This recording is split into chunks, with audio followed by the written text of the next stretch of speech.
ದೇವರಿಗೆ ಸ್ತೋತ್ರ. ಪೌಲನು ಕೊಲೊಸ್ಸೆಯವರಿಗೆ ಬರೆದ ಪತ್ರಿಕೆ 2ನೇ ಅಧ್ಯಾಯ 1ರಿಂದ ವಚನಗಳು.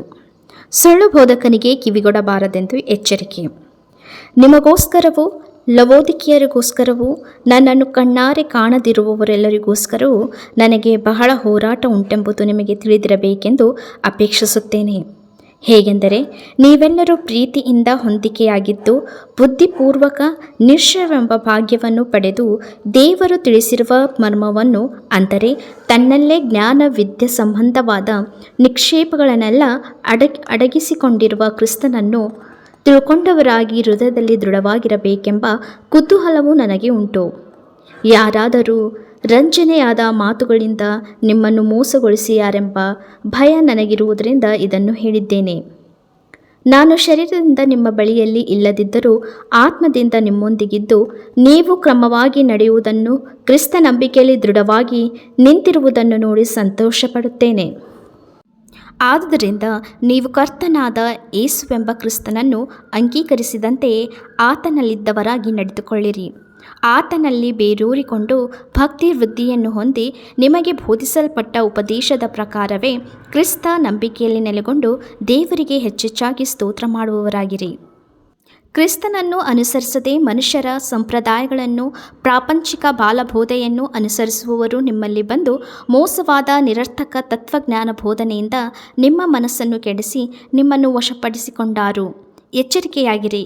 ಕ್ರಿಸ್ತನಲ್ಲಿಯೇ ದೇವರ ಸರ್ವ ಸಂಪೂರ್ಣತೆಯು ಅವತರಿಸಿ ವಾಸಮಾಡುತ್ತದೆ ಮತ್ತು ನೀವು ಆತನಲ್ಲಿದ್ದುಕೊಂಡೇ ಪರಿಪೂರ್ಣತೆಯನ್ನು ಹೊಂದಿದ್ದವರಾಗಿದ್ದೀರಿ. ಆತನು ಎಲ್ಲ ದೊರೆತನಗಳಿಗೂ ಅಧಿಕಾರಿಗಳಿಗೂ ಶಿರಸ್ಸು. ನೀವು ಆತನಲ್ಲಿ ಸುನ್ನತಿಯನ್ನು ಹೊಂದಿದ್ದೀರಿ. ಈ ಸುನ್ನತಿಯು ಕೈಯಿಂದ ಮಾಡಿದ್ದಲ್ಲ, ಇದು ಪಾಪದಿನ ಸ್ವಭಾವವನ್ನು ವಿಸರ್ಜಿಸುವುದೇ. ಇದೇ ಕ್ರಿಸ್ತಿಯ ಸುನ್ನತಿ.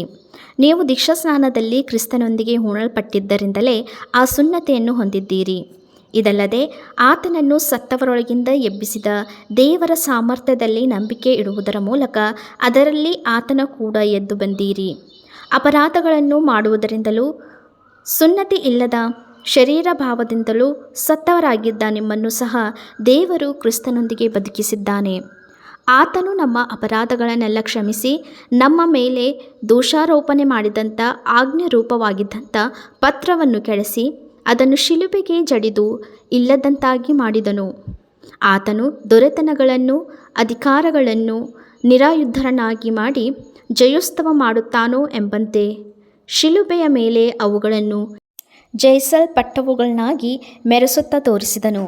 ಹೀಗಿರುವುದರಿಂದ ತಿಂದು ಕುಡಿಯುವ ವಿಷಯದಲ್ಲಿಯೂ ಹಬ್ಬ, ಅಮಾವಾಸ್ಯೆ, ಸಬ್ಬತ್ತು ಎಂಬುವುಗಳ ವಿಷಯದಲ್ಲಿಯೂ ನಿಮ್ಮನ್ನು ದೋಷಿಗಳೆಂದು ಯಾರೂ ಎಣಿಸಬಾರದು. ಇವು ಮುಂದೆ ಬರಬೇಕಾಗಿದ್ದ ಕಾರ್ಯಗಳ ಛಾಯೆಯಾಗಿವೆ. ಇವುಗಳ ನಿಜ ಸ್ವರೂಪವು ಕ್ರಿಸ್ತನೇ. ಕೆಲವರು ಅತಿ ವಿನಯದಲ್ಲಿಯೂ ದೇವದೂತರ ಪೂಜೆಯಲ್ಲಿಯೂ ಆಸಕ್ತರಾಗಿದ್ದಾರೆ. ತಮಗೆ ದರ್ಶನಗಳಾಗಿದ್ದಾವೆಂದು ಕೊಚ್ಚಿಕೊಳ್ಳುತ್ತಾರೆ ಮತ್ತು ಪ್ರಾಪಂಚಿಕ ಬುದ್ಧಿಯಿಂದ ನಿರಾಧಾರವಾಗಿ ಉಬ್ಬಿಕೊಂಡಿದ್ದಾರೆ. ಆದರೆ ಕ್ರಿಸ್ತನೆಂಬ ಶಿರಸ್ಸಿನ ಹೊಂದಿಕೆಯನ್ನು ಬಿಟ್ಟವರಾಗಿದ್ದಾರೆ. ಇಂಥವರು ನಿಮಗೆ ದೊರಕಿರುವ ಬಿರುದನ್ನು ಅಪಹರಿಸುವುದಕ್ಕೆ ಅವಕಾಶ ಕೊಡಬೇಡಿರಿ. ಆ ಶಿರಸ್ಸಿನಿಂದಲೇ ದೇಹವೆಲ್ಲ ಕೀಲು ನರಗಳ ಮೂಲಕ ಬೇಕಾದ ಸಹಾಯವನ್ನು ಹೊಂದಿ ಒಂದಾಗಿ ಕೂಡಿಸಲ್ಪಟ್ಟು ದೇವರು ಕೊಡುವ ವೃದ್ಧಿಯಿಂದ ಅಭಿವೃದ್ಧಿಯಾಗುತ್ತಾ ಬರುತ್ತವೆ.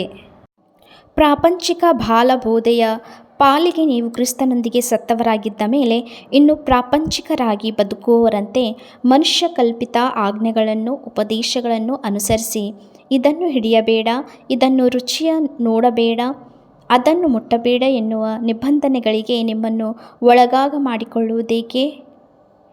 ಆ ಪದಾರ್ಥಗಳೆಲ್ಲವೂ ಬಳಸುವುದರಲ್ಲಿ ನಾಶವಾಗುತ್ತದೆ. ಅಂಥ ಉಪದೇಶಗಳು ಸ್ವಕಲ್ಪಿತಾಚಾರವನ್ನು, ಅತಿ ವಿನಯವನ್ನು, ದೇಹದಂಡನೆಯನ್ನು ಬೋಧಿಸುತ್ತಾ ಹೆಸರಿಗೆ ಮಾತ್ರ ಜ್ಞಾನವೆನಿಸಿಕೊಳ್ಳುತ್ತೇವಲ್ಲವೇ? ಶಾರೀರಿಕ ಇಚ್ಛೆಗಳನ್ನು ನಿಗ್ರಹಿಸುವುದರಲ್ಲಿ ಯಾವ ಪ್ರಯೋಜನಕ್ಕೂ ಇರುವುದಿಲ್ಲ.